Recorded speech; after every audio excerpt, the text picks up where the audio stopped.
The question was supposed to be clever. That was the problem. The press room buzzed with the low, restless energy of anticipation. Rows of chairs filled with journalists, recorders lined up neatly on the table, cameras already locked into position. This was not a hostile environment. It was professional, controlled, respectful. At the center of it sat Anthony Hopkins, calm as ever, hands folded loosely, posture relaxed. He had answered dozens of questions already, thoughtful ones, predictable ones, questions about craft, longevity, discipline. He treated each the same way, slowly, carefully, without theatrics. Then the microphone reached the last row. The journalist stood up too quickly.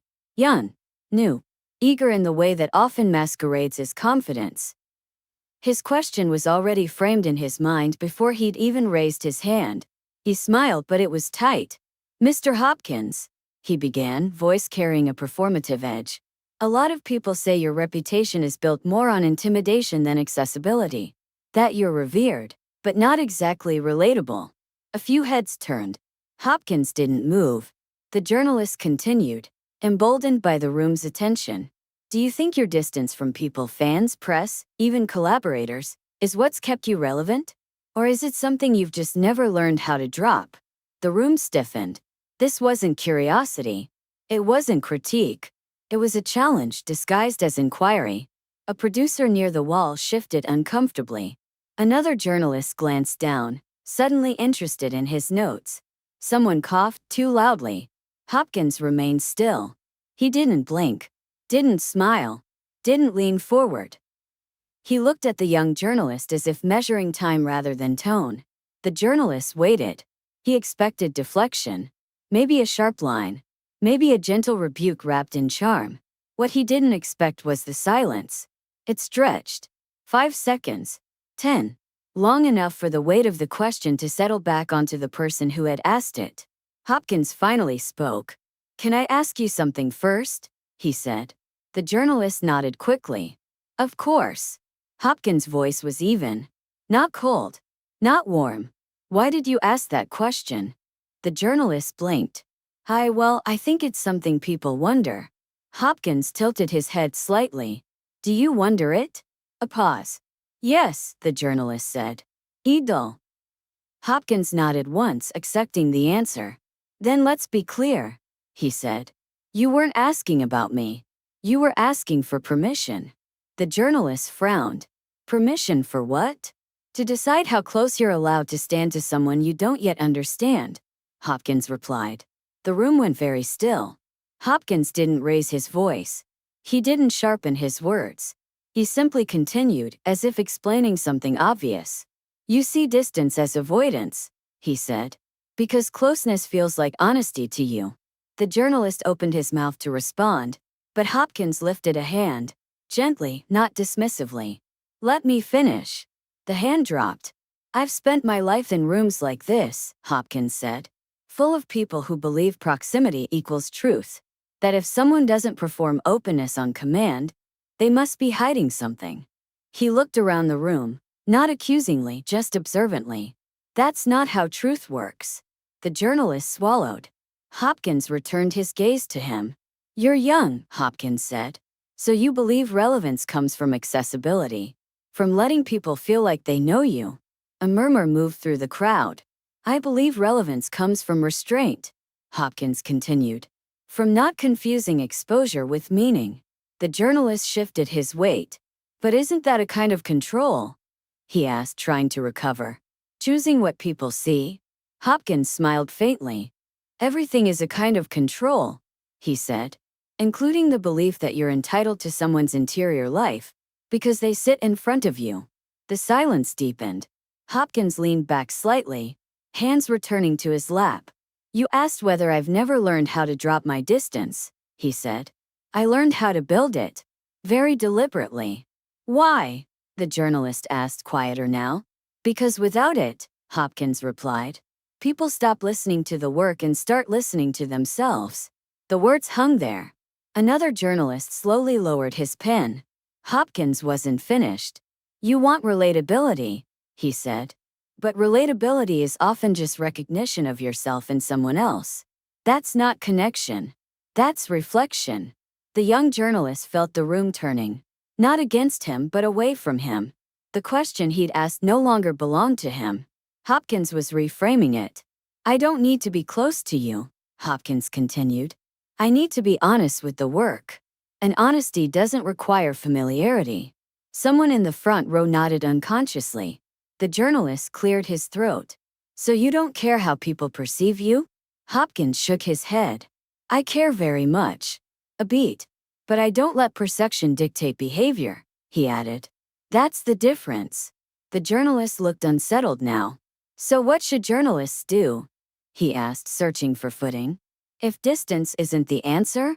Hopkins considered him for a moment, really looked at him. Ask better questions, he said. Ones that aren't trying to pull someone closer or push them away. The journalist nodded slowly. Like what? Hopkins' expression softened. Not in pity, but in clarity. Like why you needed the room to watch you ask that, he said. The realization hit late. The question hadn't been about Hopkins at all. It had been about being seen. A ripple moved through the audience, not applause, not laughter. Recognition. The moderator glanced at the clock, then back at Hopkins. We may need to move on, she said carefully. Hopkins inclined his head. Of course. But the room hadn't moved on. The journalist sat down, face warm, heart racing. Not humiliated but exposed. Not because Hopkins had attacked him, but because he hadn't. Hopkins hadn't corrected the question. He'd revealed its motivation. And that was far more unsettling. As the conference continued, the remaining questions felt different. Slower. More careful. Less performative. People were no longer trying to impress. They were trying to understand. Hopkins answered them all. Calmly. Briefly. Completely. When the session ended, the room stood. Not in a standing ovation, but in quiet respect. The young journalist remained seated for a moment longer, staring at his notebook. He hadn't been shamed. He'd been seen. And the full impact of that, why the room had frozen, why no one rushed to fill the silence, had not yet fully landed. That would come later. Because what Anthony Hopkins had done next, after the microphones were turned off, would complete the story in a way no one expected. And that part had yet to unfold. The room emptied slowly. Not with chatter. Not with post-panel excitement. With quiet. People folded notebooks with care. Cameras powered down without urgency. Conversations that normally sparked immediately after an event simply didn't. Anthony Hopkins stood, thanked the moderator, and stepped away from the table. He didn't linger. He never did. There was no victory to savor. No point to underline. What he'd said was already complete. Backstage, the hallway buzzed faintly with staff moving equipment, assistants checking schedules, producers murmuring into headsets. Hopkins walked through it all as if the energy moved around him rather than toward him. He was almost at the exit when he felt it. Hesitation. Someone behind him had slowed, then stopped, then started again. Mr. Hopkins? The voice was quieter now, stripped of performance. Hopkins turned. It was the journalist. Up close, he looked younger than he had from across the room. Less certain.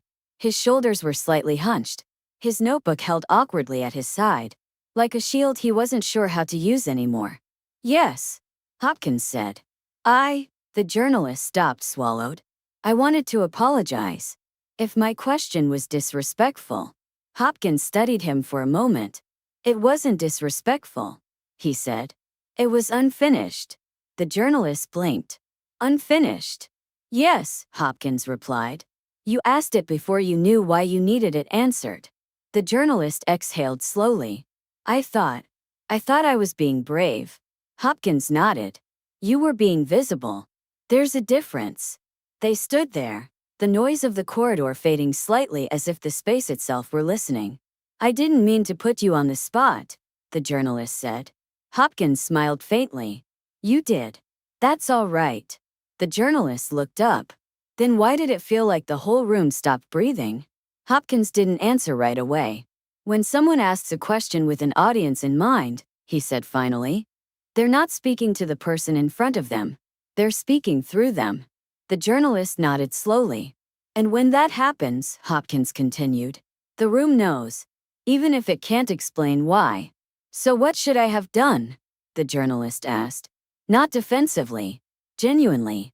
Hopkins gestured lightly with his hand. You should have asked it without witnesses first. The journalist's brow furrowed. Privately. Yes, Hopkins said. Or at least without needing it to land. The journalist looked down at his notebook. I think I wanted it to make a splash, he admitted. Hopkins' expression didn't change. Most people do. There was no judgment in his tone. Only fact. They stood in silence for a few seconds. Then Hopkins spoke again. You didn't shock the room with the question, he said. You shocked it with the intention behind it. The journalist looked up. What intention? To be seen asking, Hopkins replied. Rather than to see. The words landed heavily, but cleanly. I don't say that to wound you, Hopkins added. I say it because you're early enough in your career to decide which one matters more. The journalist nodded, throat tight. Can I ask you one more thing? He said. Hopkins smiled. Now you're asking. The journalist took a breath. How do you answer questions like that without getting angry? Hopkins considered him carefully. I don't answer the question, he said. I answer the reason. The journalist frowned slightly. Isn't that risky? Hopkins nodded. Yes. But it's honest. A pause. And honesty, Hopkins continued, is what freezes rooms, not cleverness. The journalist let out a small, almost disbelieving laugh. I thought you were going to shut me down. Hopkins shook his head. No. You were already exposed. Shutting you down would have been unnecessary. That was when it happened. The journalist smiled. Not the tight, performative smile from earlier, but a real one. Small. Grateful. Changed. Thank you, he said quietly. Hopkins inclined his head. You're welcome. They parted ways. Hopkins exited the building alone, coat draped over his arm, stepping into the cool evening air without ceremony. Inside, the journalist remained in the hallway for a moment longer. He didn't rush to file his piece. He didn't pull out his phone to see what people were saying online. Instead, he opened his notebook. And for the first time that day, he didn't write about Anthony Hopkins. He wrote about himself. The article that eventually appeared wasn't what his editor expected. There was no provocative headline, no clipped quote designed to trend. Instead, it was reflective, measured, almost restrained. It didn't frame Hopkins as distant or intimidating. It framed him as deliberate. Talked about silence, about intention, about how a question can reveal more about the person asking it than the one answering. Some readers found it strange. Others praised it quietly. It didn't go viral, but it lasted. Months later at another event, another journalist referenced that piece. Not by name but by tone. That article changed how I ask questions, she said. The journalist heard about it secondhand and felt something unfamiliar. Not pride. Alignment. As for Hopkins, he never mentioned the incident again. He didn't reference it in interviews.